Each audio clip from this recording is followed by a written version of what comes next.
And now, it's Boomer Life, lifestyle discussion designed to make your life more engaging, meaningful, and complete. Celebrating the baby boomer generation, this is Boomer Life on CIL 650. Well, hello and welcome to Boomer Life here on CIL 650. Sterling Fox with you, joined in studio by Jack McIver from McIvers Appliances down there on Southeast Marine Drive. It's good to see you, and belated Happy New Year to you, Jack. I know I'm really behind the curve, but all the best to you. Yes, and it was my birthday on January the 1st, so another thing to celebrate. Well, and mine on the 5th, so it's a big month for January for both of us. Us Capricorns. That's right. And I suppose you could put McIvers Appliances in the Capricorn category, too, because it was founded and began in kits in January of 1964. Yes, it was. And that was the era where all the appliances were wonderful. Mm-hmm. So now that was 51 years ago, and we made a fair bit of commotion about the 50th anniversary last year, and now we just quietly click past into year 51. But now that it's gone, how was year 50 for McIvers? Was it the year you expected it to be? It was nice. We sold a lot of quality products, and we did a lot of rebuilding of appliances and sold all those, and did some in-home repairs and did warranty work, and it's never really dull at McIvers. There's no slow. That's true. No slow. That's right. Now, one of the things that we were hoping you were going to be able to provide us with on the program today is some tips.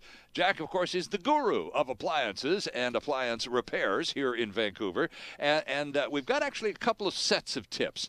We're going to start off with just some taking care of your appliances type, just upkeep and maintenance tips, and then later on in the program, Jack will come back at you with some tips, well, for saving money, and everyone likes to hear those kind of tips. And also we'll reach into the McIvers mailbox a little later on as well, and hear from some people who have, been clients of yours over the years. But let's start with some of these taking care of the appliances, just smart, practical things, Jack. And I suppose they all end up saving us money, but how about these basic maintenance tips? What do you got? Well, we've got on dryers. All right. If you are in doubt that maybe your dryer's not working properly, you can check by turning the dryer on by itself until it's hot, no clothes in. And then once it's hot, open the door, and in the door there's a bunch of holes where the air goes through from the drum. And if that is hot, the air is moving properly. Okay. If it isn't hot, the venting could be plugged. At that point, you would take the vent pipe off at the rear of the dryer and try again. Just starting the unit. Yeah. Right, okay. If the hot air is coming out the back of the dryer when the dryer is okay, and your problem is probably your venting, which would need to be cleared or changed. Oh, okay. Also check the vent hood outside. Make sure it's not plugged with lint or something's blocking it, or maybe the kids next door have filled it full of rocks, which I've seen. Any one of a number of things. We'll come back to venting and more tips on that. But how long typically, Jack, to start up the dryer and let it warm up to the proper temperature? Would that be 2 or 3 minutes, or let it run for 5 or 10? Yeah, 10. Okay. 10 gives it a chance. With nothing in it. Now, because it's going through the door, if it's blocked, it doesn't really go through the door that much, and that's why it doesn't heat up. Okay. And the heat remains in the element area and causes overheating there and not drying.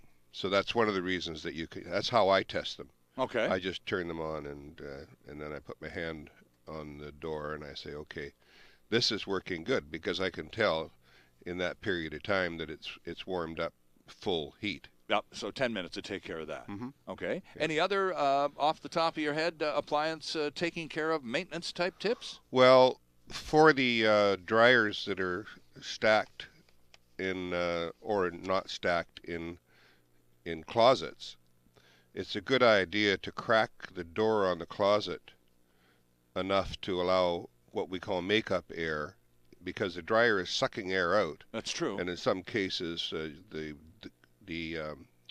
doors would restrict the airflow. So this is the kind you find in the condos and apartments, Yeah, right? The yeah. little closet. You don't have to. I'm amazed at how they get those appliances into those little closets. But people do that. They start up the washer and then close the closet to kind of keep the noise down so they can hear the TV. They're defeating the purpose because it takes twice as long that way. So if you've got a dryer and a stackable and it's in one of those, or even if it's on the ground, okay, just to crack the door, a couple of 3 inches will allow enough air to get in. It sounds odd, but you need to let the machine breathe, don't you? Yeah, you have to, because you're taking air out of the room, and if you're blocking it from getting the air by being in the closet, right, it doesn't have commercial laundry rooms. They supply air into the room for the makeup air. Okay. Yeah, that's a normal situation. How many dryers means such a pipe, but in condos and that they don't. Right. So so ultimately, even though it's a good maintenance thing because you're reducing the wear and tear on the machine, ultimately you're going to save a few bucks because the machine isn't going to run as much either, isn't it? That's the whole idea. Yeah. Yes. Okay. So my idea is that they shouldn't waste any money. Mm-hmm. Well, I'm sure most of us would agree with that part. So there you are. If you've got a dryer in a small room, open the door when the dryer's on. Okay. Anything else? No, that's pretty much covers figuring out what they're doing yourself. Okay. All right. Yeah. Any other appliance tips that you can think of off the top of your head with any of the other units that we may have in our homes? Well, we have washers that aren't getting the clothes dry enough sometimes. In the spin cycle? Yeah. Okay. And that can be running them on the delicate cycle when you really want to be on the regular cycle where they spin fast. Sure. That's one thing that can happen. I remember with GE washing machines years ago, they didn't have a 2-speed motor. They had a 2-speed clutch. And the switch that controlled the clutch would be on delicate, permapress, and those would be slow. Right, right. And then you'd regular. Right. So what I would suggest to quite a few service calls that I've been on, and the people working for me too, they'd come to the machine and turn it on, and they'd find it on delicate, and they'd get it going, and it would be fine. So the service call was called for, but not really needed because the switch was wrong. Oh, okay. And there aren't too many of those machines around with that type of situation anymore, but you have to watch not to be spinning in delicate if you want a good extraction. Okay, so if you have a dryer that has that, a washer with a delicate spin cycle, don't use it.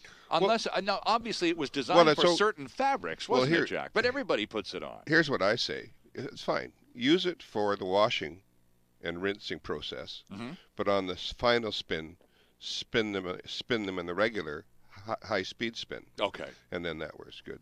Now, when washers don't spin fast enough, because of several reasons, it can be a worn clutch.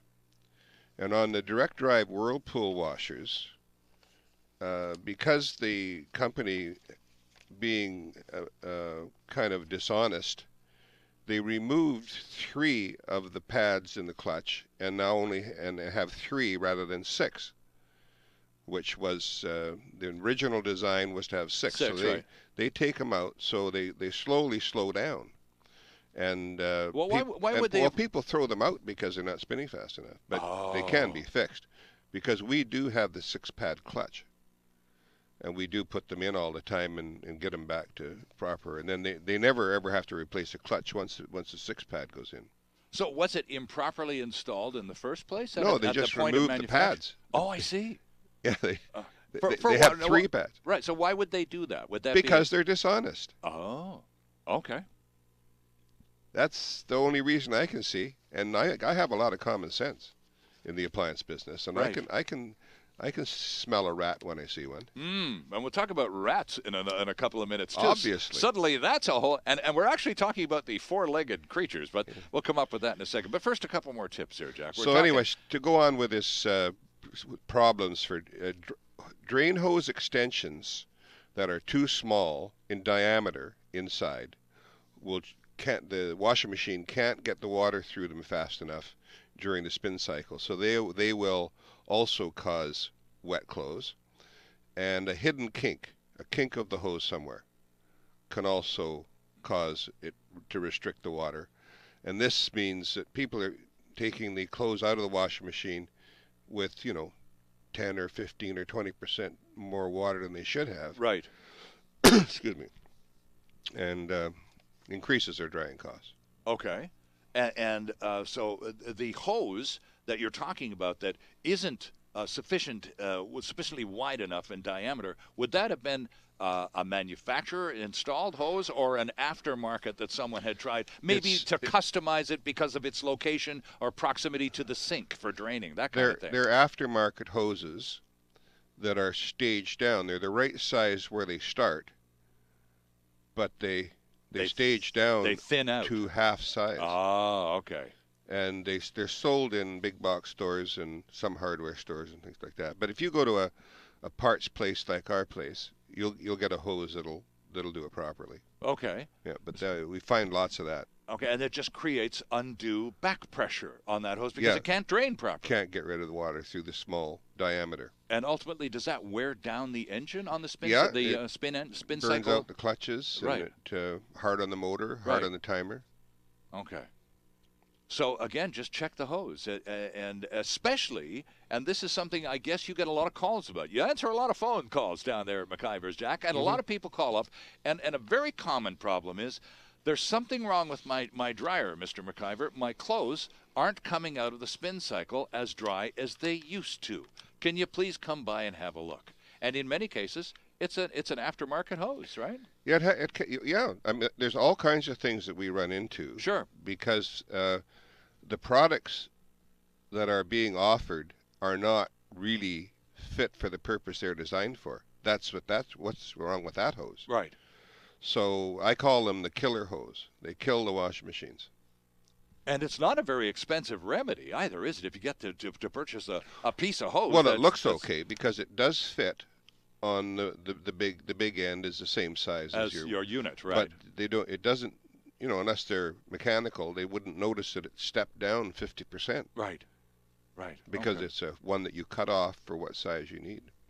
But typically that would be, I suppose it would be installed at the point of at the time of purchase and delivery. But then people go out and buy aftermarket hoses to customize their appliances. Well, it's like if they decide to move the washing machine. Yeah, exactly. They add this on to the hose that the washing machine has on it, and they hook them together. Right. And they put the restricted one into the drain or into the tub. So a lot of this is DIY stuff, do-it-yourself stuff, instead of perhaps picking up the or phone and calling a pro. handymen use them too. Okay. Handymen aren't perfect about appliances either. They know very little. We're talking appliances on Boomer Life, or at least this episode of the program. Jack McIver from McIvers Appliances down there at 610 Southeast Marine Drive in Vancouver is with us. We appreciate the tips, Jack. I've already talked about venting and rats, and we're going to connect those two dots after this quick timeout here on CIL 650. Canada's only weekly radio show dedicated to the baby boomer lifestyle. This is Boomer Life on CIL 650.